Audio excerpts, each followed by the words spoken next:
Hey everybody, I'm Joshua. And I'm Caleb. And when you see us coming from a vehicle that has the ability to move at any second, well, you already know. That means we're talking about things we're too scared to be in a brick and mortar about. Because in a brick and mortar, you can GPS us, you can find us. That's Heck, true. You can launch anything you want at us, from a cyber attack to a rocket attack. So we're going to stay here for this message. This is our safe mobile zone, Josh. You may have been hearing us talk a lot about spiritual warfare lately. You've been wondering, why aren't you guys talking about the conflict, or the then conflict, with Israel and the indigenous Arab people over in the Middle East? And that's because we have been talking about spiritual warfare. That's really what's going on, is it not, Josh? Literally every time you hear us, we say spiritual warfare. And you say, how does that apply to this? This is a physical conflict. Well, I'm glad you asked. We'll go into that. So, but first we would like to explain the history of what really this conflict is. A lot of people, you know, on the news, well, everybody in the news has been telling you a lie about how this conflict started. Israel's occupiers, oh, they're so mean. They take away the land from the poor peoples of that land. You almost said it. I almost said, Josh, to talk about this, I'm going to have to use the dirtiest, most wicked curse word any man could utter. You, dude, you got kids. This internet lasts forever. If you say things like this, they're going to be able to pull this up for the rest of your life. Palestine.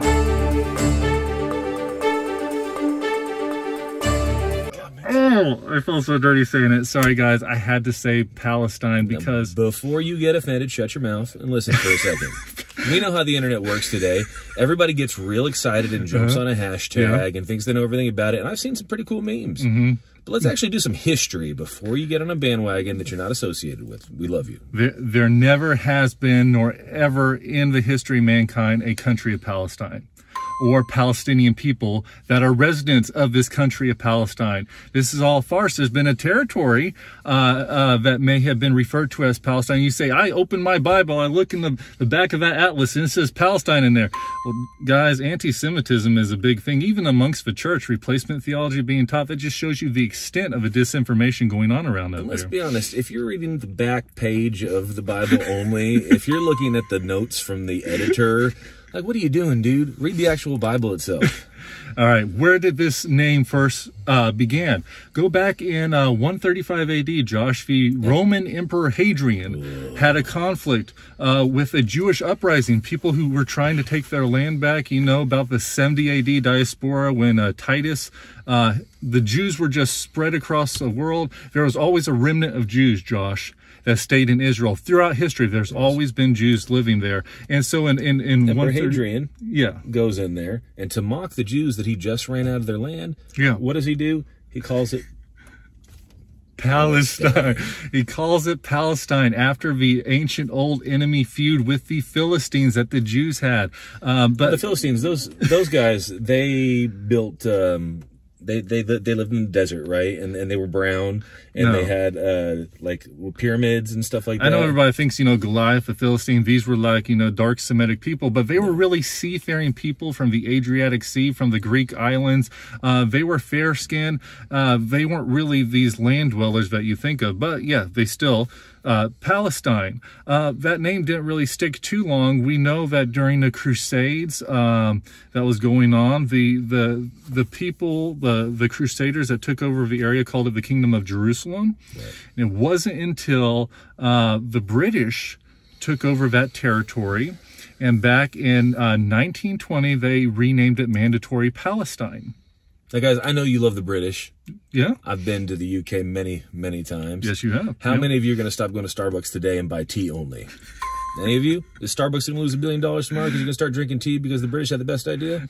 Are you going to start calling the Dallas Cowboys the Dallas Cowboys soccer team? That's right. They misname things all the time, Josh. They misname. Their football is with your feet. Soccer football, or what about nappies? I love naps, but they call diapers nappies, Josh. They just misname things all the time. I don't go and rub diapers on my face when I'm tired. That's not what I do, Brittany. All right. Well, the British, the name Palestine, that was over a territory that stuck by the British for literally 28 years until they surrendered that territory to the Jews. May 14th, 1948, Israel became a nation again. They were reborn. A nation was born in a day. Now, just to think for a second, remember why we're telling you it's not about the British so much. It's about the fact that was in the 1920s. Yes. And you have people who are screaming out loud today that the indigenous Arabs in that area were there for thousands of years and have claim to this specific area. Yes. But they go further because they start discussing that Jerusalem and these areas are a very high holy place for them. Yeah. But when we look in the Quran, Jerusalem isn't mentioned anywhere in the Quran. That's right. In fact, the holy place that was first installed in Jerusalem was Solomon's Temple. That's right. And from Solomon's Temple, after the Romans destroyed the temple of Herod, they built a temple of Jupiter on the complex. After Rome was Christianized, they then built a church there. A medieval church was built. Then after that, the Muslims, they built the Dome of the Rock that you see there now. But now it's 1948, okay? And the Jewish people have been attempting, the United Nations had even been attempting to try to get them a spot for a long time, and haven't been able to happen. The rise of Zionism was happening in the late 1800s. People were looking for the Jews to have a homeland, a territory for them to live in, and it had to have been Israel. That was their territory. That was their God-given inheritance. And many people tried to make two-state solutions. Even way back then, the Arabs would have nothing of it. They would not live side by side with the Jewish people. So at the time, Josh, that Israel became a nation, there was about 800,000 Arabs living in the territory. In fact, in 1947, I'll go a little more specific, 809,100 were counted. That is very specific number. In the area. I pulled these things out of, the Wikipedia of my brain, or the notes written by my brother. Guys, this is the point. When this day in 1948 happened, and they were given this state, the state of Israel. That's right. The first thing that the Jewish people did was to offer full benefits to the indigenous Arabs of that area. That's right. They were going to give them full benefits. They were going to make sure that they had access to all their funds. Everything that they had been living their life for was going to be theirs. But they didn't want it. They didn't want it, and this is what happened, guys. The Arabs were already leaving Israel way before that time began because it was a dump. Literally, Israel was a dump. It was not a... Mark Twain references that, doesn't he? Mark Twain, back in the late 1800s, he said that Israel was not a hospitable place to live. It was a land of swamps and deserts, and he could not see how this place could ever be the promised land of the Jewish people. So the Arabs were already leaving, and the day after Israel became a nation, it was invasion, guys. It was war. All the surrounding Arab states, we're talking Jordan, Syria, Lebanon, Iraq, Egypt, and even the armies from Saudi Arabia, they came in and they were going to wipe out the Jewish people. Now, hold on. When the Jews got Israel in 1948 on day one, they had already had an established military, right, with rocket defense launch systems. And Iron domes and all that? No. These guys had farm tools. Yeah. These guys were being attacked by every surrounding Arab nation around them. On the first day they became a nation. First day. And they warded them off. No artillery. It was God's sovereign will to protect his people. They had just come out of Europe, out of the Holocaust, with nothing but the shirts on their back. They come to this land of Israel, and now a new enemy is trying to annihilate them, but God watched over them. And the Arabs that were invading, they thought that the indigenous Arabs of that land, those 800,000 people that Josh just referenced, were going to form a fifth column. They were going to destroy Israel from the inside out, but that didn't happen. But instead, again to show that specific land was not something that the indigenous people cared more about. Instead of staying from the inside and giving the exterior people fighting another chance, they fled. That's true. So if you're buying into the myth that it's the land that matters the most because these people were here first, because they were a nation called Palestine first, it just doesn't even show in the behavior of the people living there in that moment. That's right. They did not want to stay there. They rather fled. The Jews were not threatening them. The Jews weren't trying to cast them out. They fled, and even afterwards, after they fled, the Jews offered them back. Say, hey, we unlocked all your bank accounts. Here's all your land. Here's your houses. We'll give you all this. All you have to do is not try to kill us. All you have to do is we have these peace treaties. They tried to make peace with all the Arabs. None of them would have it. It's really sad that they would rather spite the Jews than that. And so, yeah, you did have 600,000 Arabs that fled Israel. 650,000. 650,000. That's about the number of double that number of Jews were being persecuted in the Arab states around there. They were trying to escape those Arab states. They're refugees. They had their money stolen, their land stolen, their property, their houses in those Arab nations.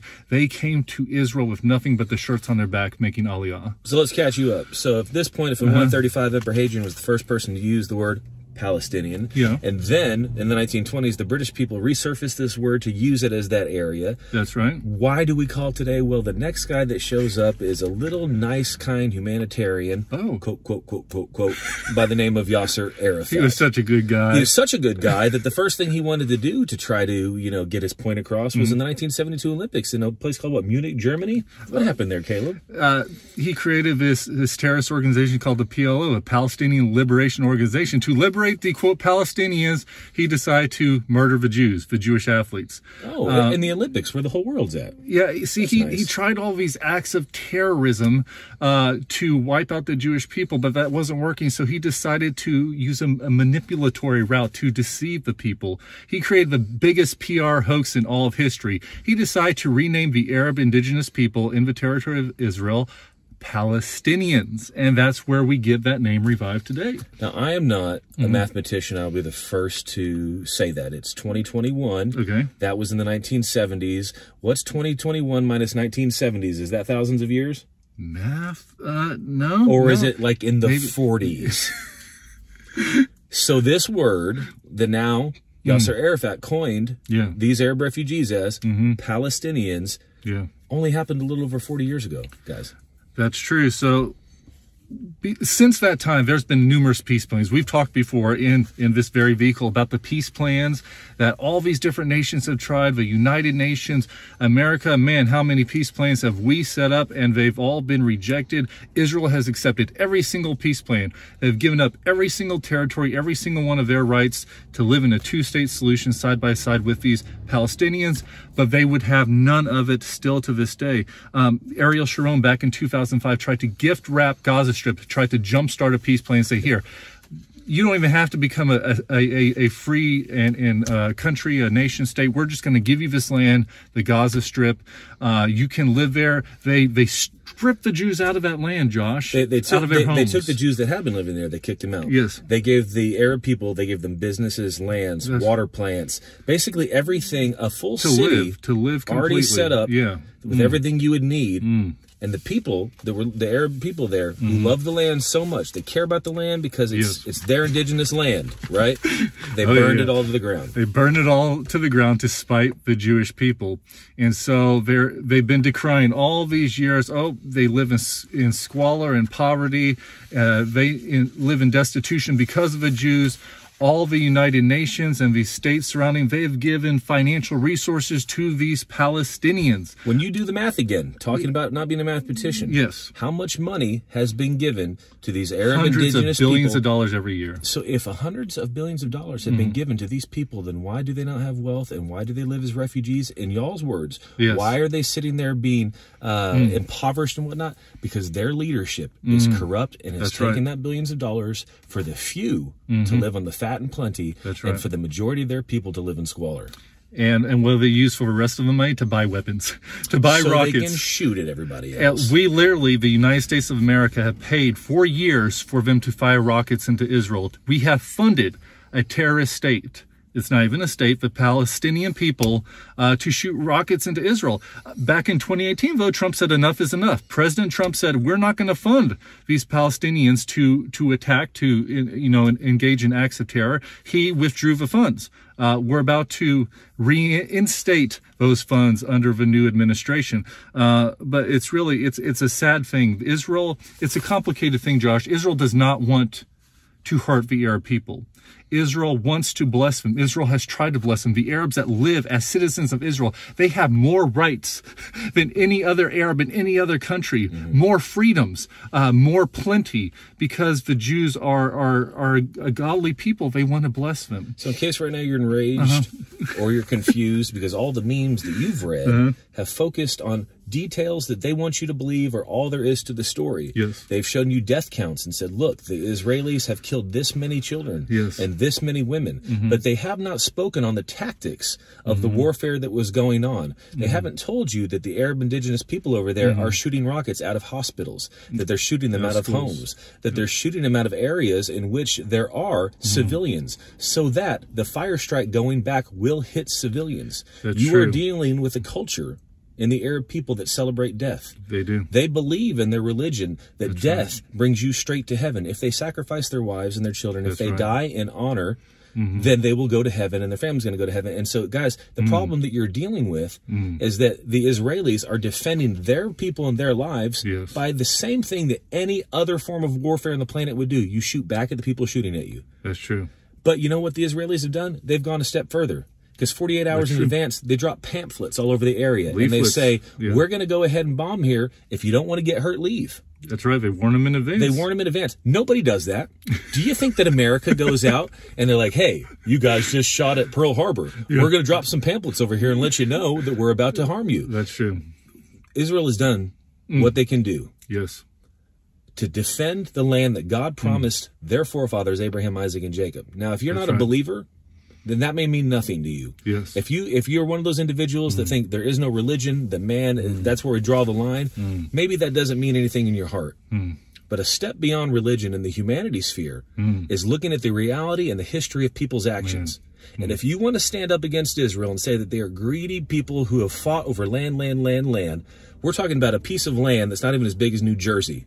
And we're talking about them being opposed by individuals who have 100 times that land, who want this small piece of land out of no other reason than spite. And this land that God gave them, bringing God back into the equation, that was promised to Isaac, God did not abandon Ishmael, who's the father of these Arab people. That's right. He's blessed them. They have 100 times the land. They have countless oil on this land. And God never revoked that promise. And he never revoked it because of their behavior or anything else, because That's he made a covenant and his covenants are resolute. That's right. This is what I want y'all to understand today. In a day and age where every time you get on the internet or social media, you see another cause that is allegedly being defended by people. We're saying stop hate here and stop hate there, and we're picking up every cause and every individual that looks like justice is being taken from them. But yet our tactics to defend justice are hate-filled, they're with mongering, and they're with not truly investigating or understanding the situation. We simply grab a meme, we grab a picture, we grab a GIF off the internet, and we post it on our social media, and we act like we're defending a cause, and we begin to attack the other side without doing any form of due process or justice, which is the system that is established in America and around this world. Yes. All we are saying to you out of love, and you may think that I'm railing, I'm not. The truth is that love is something spoken in your benefit, done in your benefit. It is in your benefit, both the eternal soul inside of your body and both what happens when you put something on the internet today, to do your due diligence, to research the situation and to be on the side that is actually just. And then to realize that in justice and in love, we don't want to sit there and destroy another group of people either. No, we're not bashing the Arab people. That's not what we're love saying. them with the love of Jesus. Simply speaking for the truth. Yes. Because the truth is what sets you free. Yes. And when something is a lie, it must be opposed. That's right. And so, guys, do not get caught up today in the spirit of the age, which shakes your fist and cries a false justice, or screams for a grace that means we accept anything you do. Yeah. That's not God. That's not Yeshua. That's not anything. Yes. But a lie. That's right. And so today, this reason we're driving around in circles and you can't locate us on GPS, don't try. We've got all kinds of cool internet nerds defending us. We really don't. But the point is we want y'all guys to know the heart of the Father is love. And that the lies that are being spewed today are that. So do your research. Be well educated. And then when you are, stand up for justice out of love, which says, I'm holding you accountable for the benefit of yourself and your soul, and so that we can find a place where we can live together. That's right. And guys, pray for the Arab people to come to the knowledge of Jesus. Their father Abraham is the same as our father, the Jews. And Abraham worshipped Yahweh. He worshipped Elohim. He did not worship Allah. We need to pray that they come to the God of their fathers. And if you don't think it can be done, read in Genesis. When Abraham died, after Ishmael had been sent out as a teenager, the Bible says it says that Isaac and Ishmael joined together to In mourn peace. in That's peace right. the death of their father. In peace. There wasn't that conflict at the end of their lives that there is now. There was restitution that was made. But now we need to pray for that peace to the land. We know that is God's land. It is a spiritual inheritance. It is a physical inheritance. And he who watches over Israel will neither slumber nor sleep. He has promised to watch out for his people, that whosoever blesses Israel will be blessed. Whosoever curses Israel will be cursed. This is a spiritual war. And therefore we must obtain victory through the Spirit, through prayer. The Israelis are fighting in the natural. We're fighting on our knees in prayer. And guys, as we have always done in our Jewish roots, and Zola Levitt presents in times past, we ask you to pray Psalm 122:6, Sha'alu Shalom Yerushalayim. Pray for the peace of Jerusalem, that they may prosper, that love Elohim, that love the God of Abraham, Isaac, and Jacob. Amen. And Gilby, don't worry about the haters. They're always going to be there. That's right. What's that? Fidji says they're on us. Let's go. Let's They go. found us. Let's get over it.